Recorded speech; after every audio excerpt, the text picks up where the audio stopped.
الحمد لله الحمد لله رب العالمين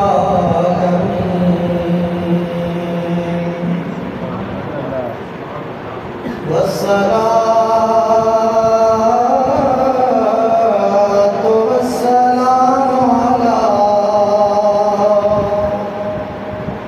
سيد الأنبياء والمرسلين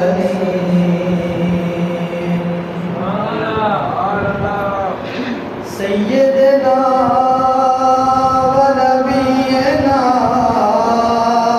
وشفيعنا ومولانا محمد وعلى آله وصحبه وبارك وسلم أما بعد أعوذ بالله من الشيطان الرجيم بسم الله الرحمن الرحيم ولا تحسبن الذين قتلوا في سبيل الله أمواتا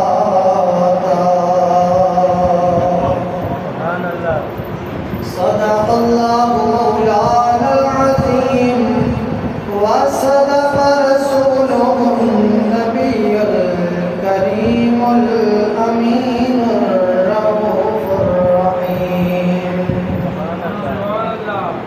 إن الله وملائكته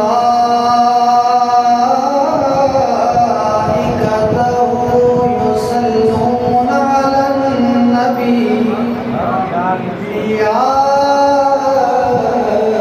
أيها الذين آمنوا صلوا عليه وسلموا تسليما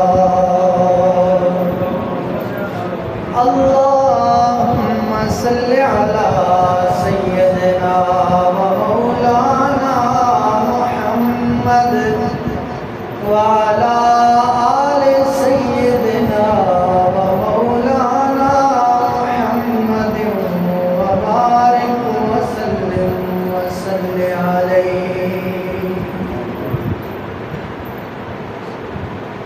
بعد حمد و ثنا معزز سامعین کرام،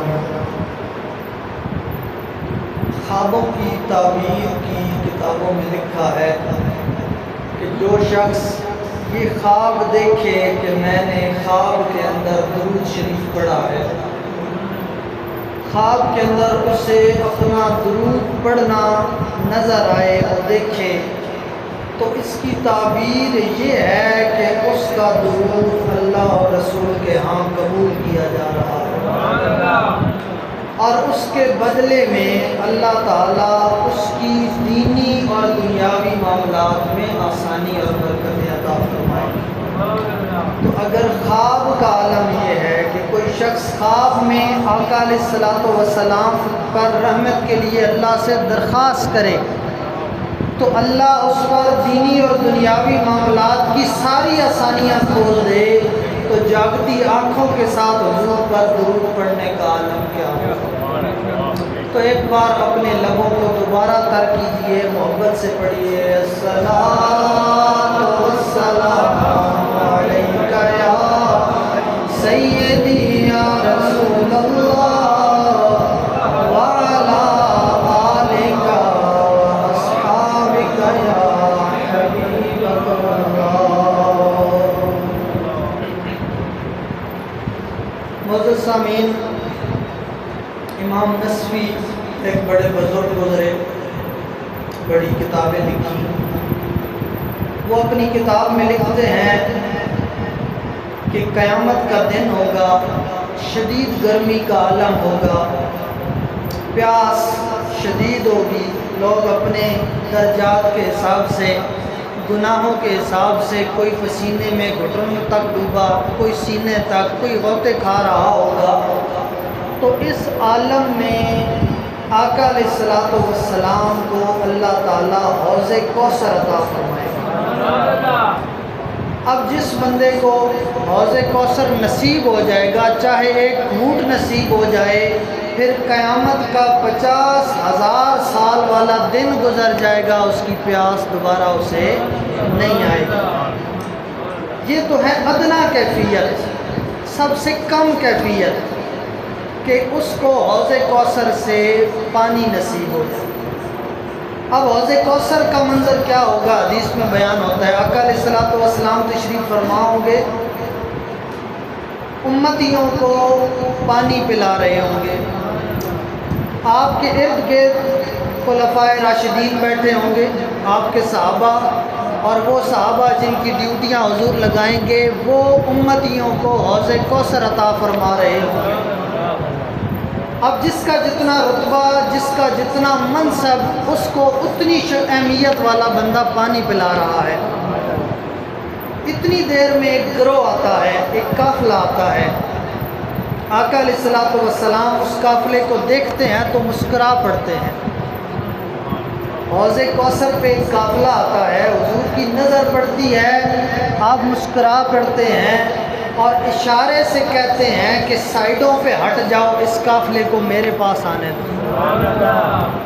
اب وہ قافلہ حضور کے پاس آتا ہے اور آقا علیہ الصلوۃ والسلام اس سے حوض کوثر عطا فرماتے ہیں۔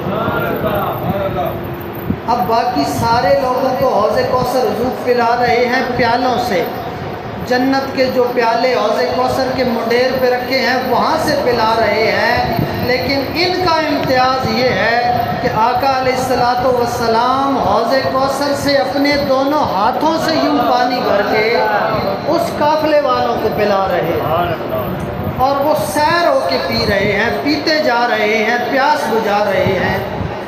جب وہ قافلہ رخصت ہوگا، صحابہ کرام عرض کریں گے، یا رسول اللہ، ساری امت پیالوں سے سیراب ہو رہی ہے، یہ کون خوش قسمت ہیں کہ آپ کے ہاتھ مبارک سے ان کی پیاس بجھائی جا رہی ہے؟ تو حضور فرمائیں گے، صحابہ، تمہارے بعد میری امت دو حصوں میں بٹ گئی، ایک وہ جن کا جینا مرنا سب کچھ دنیا داری کے لیے، جاگے، کمایا، کھانا پیا کیا، شادیاں کی، سب کچھ دنیا داری، پیسہ، اور ایک گروہ وہ تھا جنہوں نے اپنی زندگیاں میرے دین کی بلندی کے لیے قربان کر دی۔ یہ وہ قافلہ ہے جنہوں نے اپنی جان میرے لیے قربان کر دی، آج میں اپنے ہاتھوں سے انہیں سیراب کر رہا ہوں۔ صاحبان ذی وقار، محرم کے مہینہ میں ہر جمعہ ہم نے اپنی زبانوں کو حضرت حسین کے ذکر سے معطر کیا۔ آپ کا ذکر بلا شبہ ہماری بخشش کا ذریعہ ہے، لیکن کیا واقعات سنا دینا یہی ہمارا مقصد ہے؟ قرآن میں بے شمار واقعات بیان ہوئے، نبیوں کے قصے بیان ہوئے، تو قرآن کا تو ایک ایک لفظ قیمتی ہے، اس کا کوئی مقصد ہے۔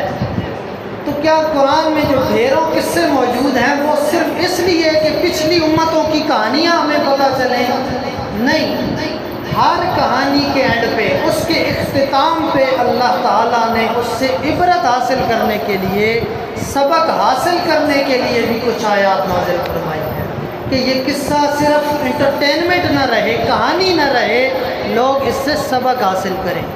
یوں ہی امام حسین کا واقعہ بلا شبہ وہ آنسو بہا دینے کے قابل ہے، بلا شبہ وہ دکھ کا اظہار کرنے کے قابل ہے، لیکن وہ اس قابل بھی ہے کہ اس سے ہم یہ سبق تو حاصل کریں کہ امام حسین نے حضرت فاطمہ کا سارا گھرانہ اللہ کی راہ میں لٹا دیا، مقصد کیا تھا؟ وہ پیغام کیا دے کے گئے؟ کیا صرف یہ کہ حکومت کا لینے کا مقصد تھا؟ تو حکومتوں کے لیے لوگ سارے خاندان تو نہیں کٹاتے، اپنی جان دے دی جاتی ہے، چلو میرا خاندان حکومت کر لے گا، لیکن سارا خاندان لٹا دیا، تو اس کا مطلب یہ ہے کہ ان کا مقصد صرف حکومت ہٹانا نہیں تھا بلکہ کوئی بلند ترین مقصد تھا۔ آقا علیہ الصلوۃ والسلام اور حضرت عیسیٰ علیہ السلام کے درمیان 541 سال کا گیپ ہے۔ اللہ اور مخلوق کا 541 سال سے رابطہ ختم ہو چکا تھا۔ پھر اللہ نے حضور کو نازل فرمایا، ساتھ قرآن دیا۔ آقا علیہ الصلوۃ والسلام نے 23 سال محنت کی اور امت اور اللہ کا رابطہ دوبارہ بحال کیا۔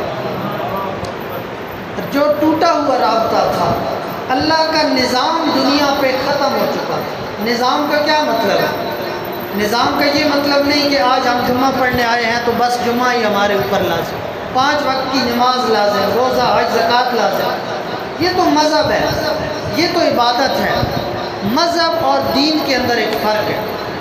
مذہب نام ہے عبادتوں کا، رسموں کا، رواجوں کا، اور دین نام ہے اپنے سر سے لے کر پاؤں تک ہر حصے کو اسلام کے مطابق چلانے کا۔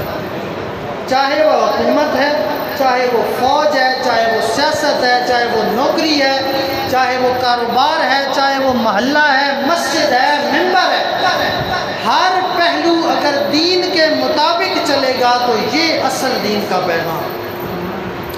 آقا علیہ الصلوۃ والسلام نے 23 سال کے اندر امت کا رابطہ خالق کے ساتھ جوڑا۔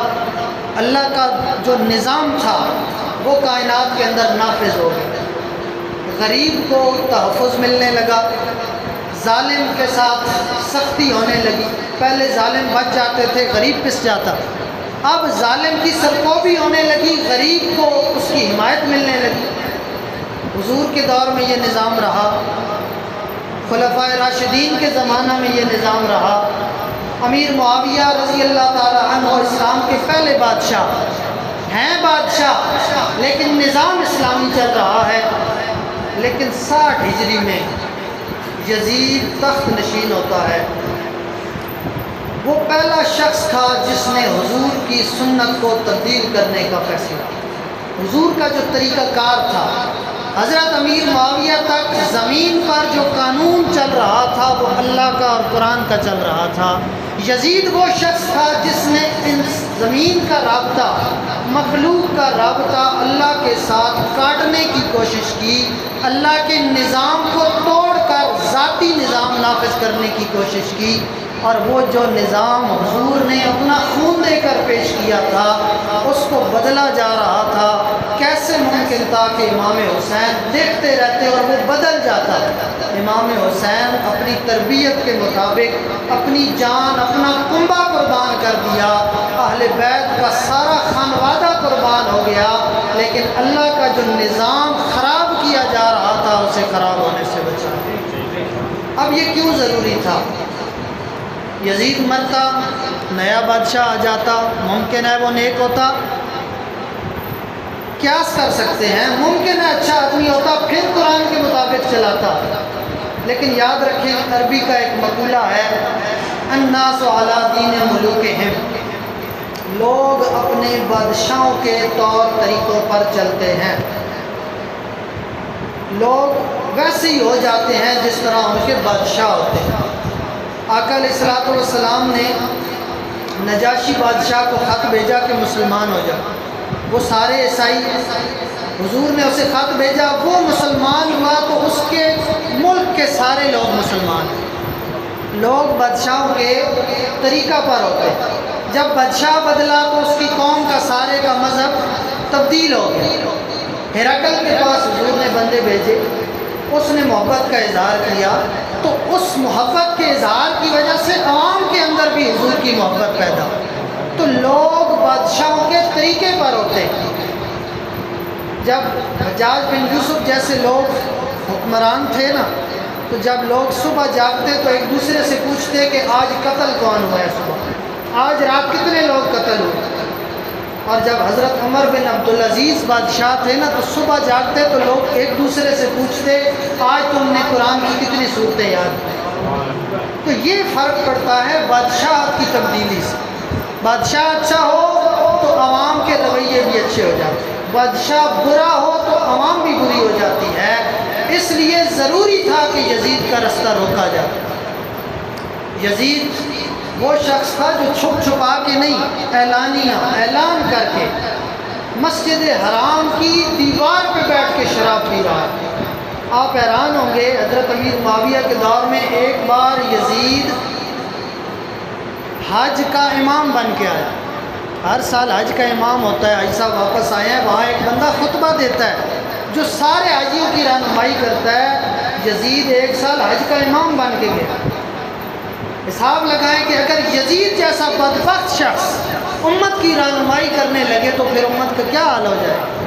تو اس لیے امام حسین نے جان قربان کی تاکہ امت کا تعلق اللہ تعالیٰ کے ساتھ جڑا رہے اور اللہ کا جو نظام دنیا پہ نافذ ہے وہ چلتا رہے۔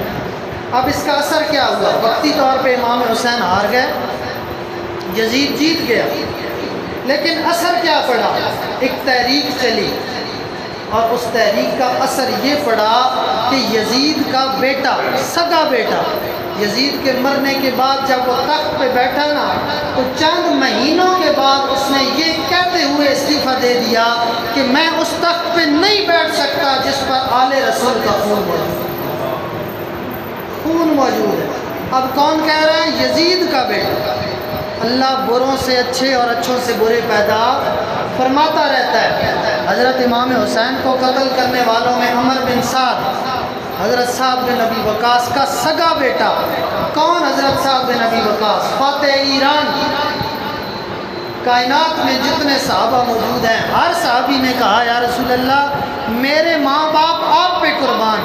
سعد بن ابی وقاص وہ ہیں جن کے لیے حضور نے فرمایا سعد میرے ماں باپ کو قربان۔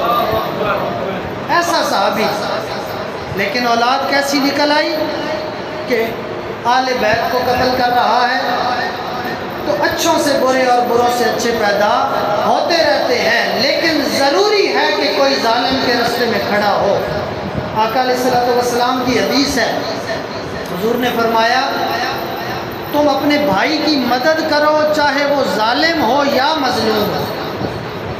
صحابہ نے پوچھا یا رسول اللہ مظلوم کی تو سمجھ آتی ہے، مظلوم کے ساتھ ہم تعاون کریں، اور یہ ظالم کے ساتھ کیسے تعاون؟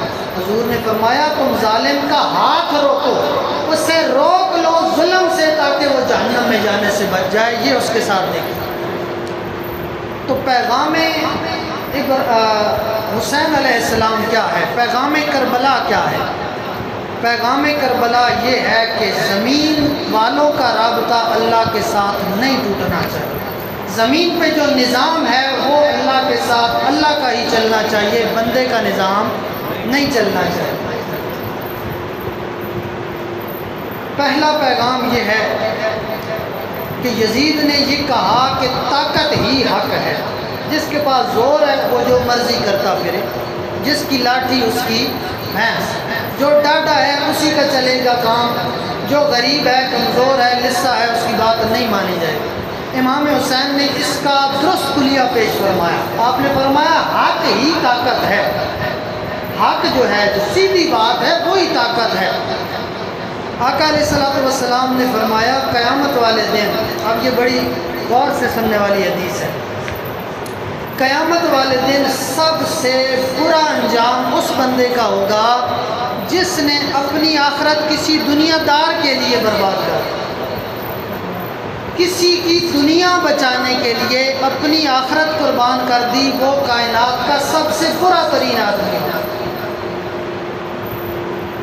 اب بات آتی ہے جو کرنے والی ہے، امام حسین نے یزید کی بیعت کیوں نہیں کی؟ مر جاتا، نیا بادشاہ آ جاتا۔ اس لیے نہیں کی کہ قیامت تک یہ رواج پڑ جائے گا کہ جو بھی ظالم آئے بس اس کے سامنے جھک جائیں، انتظار کریں جب وہ چلا جائے تو پھر سامنے کھڑے ہو جائیں، پھر حق بات بیان نہیں۔ حق بات اس وقت بیان کرنی ہے جب ظالم اپنے عروج پہ ہوتا ہے۔ حضور نے فرمایا سب سے افضل جہاد یہ ہے کہ تم ظالم بندے کے سامنے سچی بات کرو، جس سے تمہیں یہ ڈر ہو کہ یہ مجھے سزا دے گا، اس کے سامنے جب تم سچی بات کرو گے تو یہ اصل جہاد کی روح ہے۔ اب ہم آپ سارے بندے ووٹ دیتے ہیں، میں کسی سیاسی جماعت کی بات نہیں کروں گا، میں ایک جنرل کلیہ بیان کر رہا ہوں، امام حسین کا طریقہ، بھائی ووٹ دے دیتے اسے، لیکن جب ہم کسی کو امام بناتے ہیں، کسی کو خلیفہ بناتے ہیں، تو اس کا مطلب یہ ہے کہ ہم اس کے قول، فعل، عادتیں، رویہ، ہر شے کی ہم تصدیق کر رہے ہیں کہ یہ ٹھیک ہے۔ امام کا مطلب کیا ہے؟ ووٹ کا مطلب کیا ہے؟ کہ جس کو ہم دے رہے ہیں ہم اس کی ہر چیز کی تصدیق کر رہے ہیں، یہ اچھا بھی ہے، یہ نیک بھی ہے، یہ دین پہ چلنے والا بھی ہے۔ اب آپ پیچھے امام صاحب کے کھڑے ہوتے ہیں، پیچھے امام صاحب کے اللہ اکبر، اسی سے ایک فقہی مسئلہ بھی سن لیں کہ جب آپ امام صاحب کے پیچھے ہوتے ہیں نا تو آپ قرات نہیں کرتے، خاموش کھڑے رہتے ہیں نا، جب امام صاحب الحمد اور سورت پڑھتے ہیں آپ چپ رہتے ہیں، کیوں؟ کیونکہ حضور کی حدیث ہے کہ تمہارا سب کچھ امام کے ذمے ہے۔ تو جب ہم دنیا داری میں کسی کو طاقت دیتے ہیں، ووٹ دیتے ہیں، اپنا امام بنا لیتے ہیں، تو ہم اس کی تصدیق کرتے ہیں کہ یہی سب کچھ ہے۔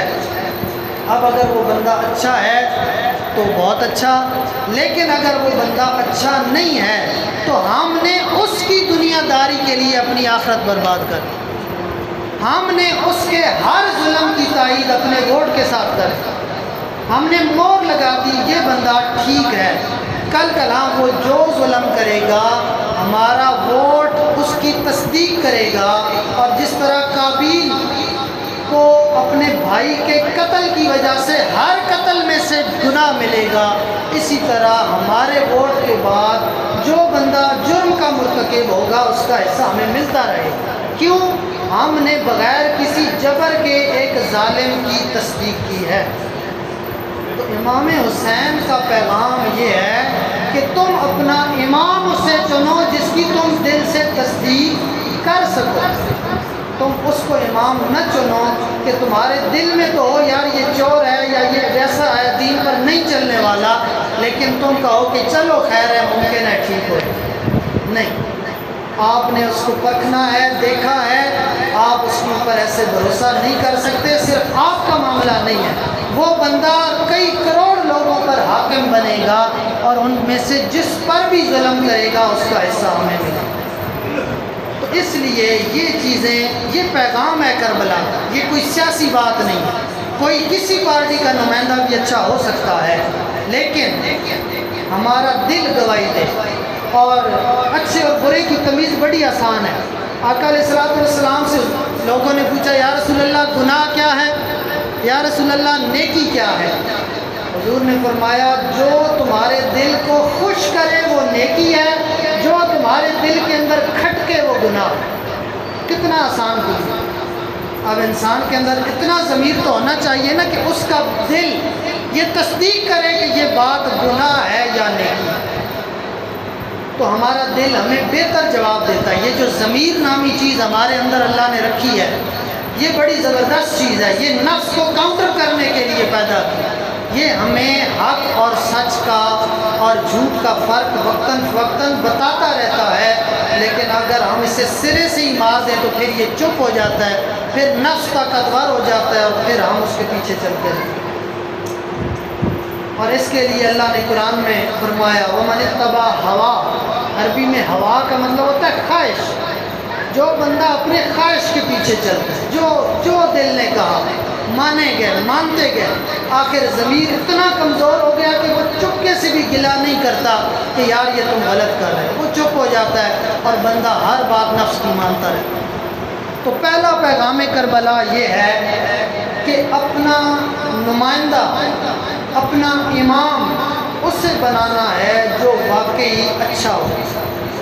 اب مجھے بتائیں 9 محرم ایک سائڈ پہ امام حسین جماعت کروا رہے تھے، سامنے یزید کا لشکر تھا، وہاں بھی نماز ہو رہی تھی، وہاں بھی اذان ہوئی، وہاں بھی اقامت ہوئی، وہاں بھی ایک بندہ امام بنا، رکوع سجدہ قیام قرات ہر شے ہوئی، نماز کے سارے اصول پورے کیے گئے، لوگوں نے داڑیاں بھی رکھی ہیں، سنت رکھی ہیں، پینچے بھی اوپر کیے ہوئے ہیں، ہر چیز سنت کے مطابق ہے، فرض ادا کیا جا رہا ہے، لیکن کیا یہ نماز اور وہ نماز برابر ہو سکتی ہے؟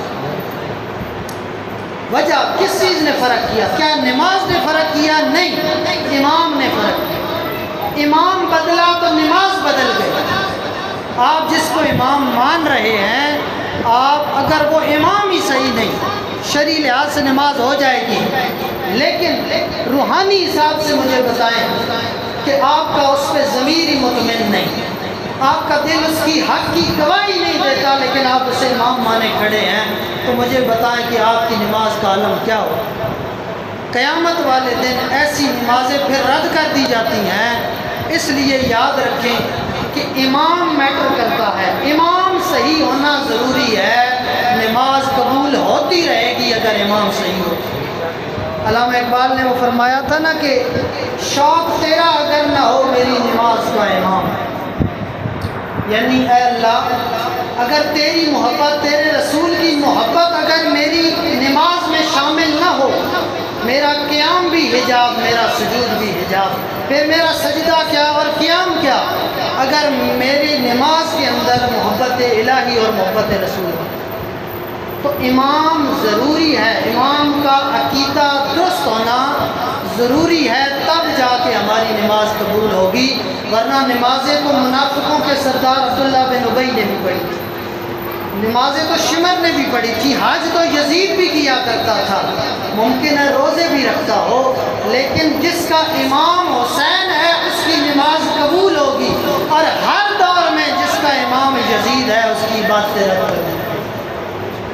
تو یہ پیغام ہے کربلا کا، اپنا نمائندہ، اپنا سربراہ، اپنا امام، سرکردہ بندہ مرضی سے چنیں، اور وہ چنیں جو اللہ اور اس کے رسول کی محبت اور خوف کرتا ہے۔ دوسری چیز مختصراً بیان کروں گا، استقامت، ڈٹے رہیں۔ امام حسین ڈٹ گئے، اگر وہ یزید کی بیعت کر لیتے نا تو ان کو بڑا انعام ملتا۔ امیر معاویہ کے دور میں حضرت امام حسین کو بڑے بڑے پیسے آتے رہے۔ ایک مختصر واقعہ کہ ایک بندہ مانگنے آیا، آپ نے اسے کہا کہ میرے پیسے آ رہے ہیں ذرا رک جاؤ۔ تھوڑی دیر بعد ایک بندہ آیا، اس نے 5000 درہم کی تھیلی دی، آپ نے وہ ساری اسے دے۔ اب وہ کہاں سے آئی تھی؟ وہ امیر معاویہ نے آپ کی خدمت میں ہدیہ پیش کیا، پیسے آنے تھے، یزید نے آپ کو نہال کر دینا تھا پیسوں سے اگر وہ اس کی بیعت کر لیتے، لیکن نہیں، آپ نے ایک بڑا خوبصورت جملہ کہا کہ میرے جیسا بندہ اس کی بیعت کیسے کرے؟ کہا میرے گھر میں وحی نازل ہوتی رہی ہے، فرشتے آتے رہے ہیں، اور یہ تو سرعام شراب پی۔ تو استقامت فرمائے۔ اب ہم سنتے ہیں جی امام حسین روتے رہے، چیختے رہے، حضرت زینب کیا کیا کرتی رہیں۔ ارے تاریخ کی وہ روایت کیوں نہیں پڑھتے کہ حضرت حسین جب آخری بار جانے لگے نا تو حضرت زینب کو فرمایا زینب میں جا رہا ہوں، میں شہید ہو جاؤں گا۔ سارا قافلہ چلا گیا، رہنا میں نے بھی نہیں، لیکن یاد رکھنا تم نے واویلا نہیں کرنا، تم نے اپنے کپڑے نہیں پھاڑنے، تم نے غم کا اظہار اس طرح نہیں کرنا جس طرح جاہل لوگ کرتے۔ تو کہاں ہے وہ باتیں کہ روتے رہے، پانی نہ ملنے پہ چیختے رہے؟ اگر یہی سبق ہے کربلا کا کہ شہادت کے لیے گئے اور روتے چیختے رہے، تو کیا سبق ہے کہ قیامت تک کون اللہ کی راہ میں شہید ہو؟ جب اتنے دردوں کا اظہار کیا جائے گا کہ اللہ کی راہ میں تو یہ تکلیفیں نصیب ہوتی ہیں، پھر کون جائے گا؟ کربلا کا سبق یہ ہے کہ وہ آخری دم تک یہی کہتے رہے اللہ میری یہ قربانی بھی قبول فرما، یہ قربانی بھی قبول۔ اور جب اپنی جان لٹا دی، زخموں سے چور بیٹھے ہیں، تو آپ نے آخری بات کہی یا اللہ میں نے تیرے رسول کا سارا کنبہ تیری راہ پہ کٹا دیا، میں ایک سوال کرتا ہوں، میں تجھ سے راضی ہوں، کیا تو بھی مجھ سے راضی ہے؟ سارا خاندان کٹانے کے بعد استقامت کا عالم یہ ہے اب بھی اللہ کی رضا تلاش کی جا رہی ہے۔ تو یہ نہ باتیں کریں کہ روتے رہے، چیختے رہے، پیٹتے رہے، نہیں، وہ تو ایسے صبر والے تھے کہ حضور نے ان کے صبر کے لیے اللہ سے دعائیں فرمائی۔ تو اپنی چیزوں کو، اپنے عقائد کو درست سمت میں لائیں، اللہ تعالی ہمیں پیغام حضرت حسین رضی اللہ تعالی عنہ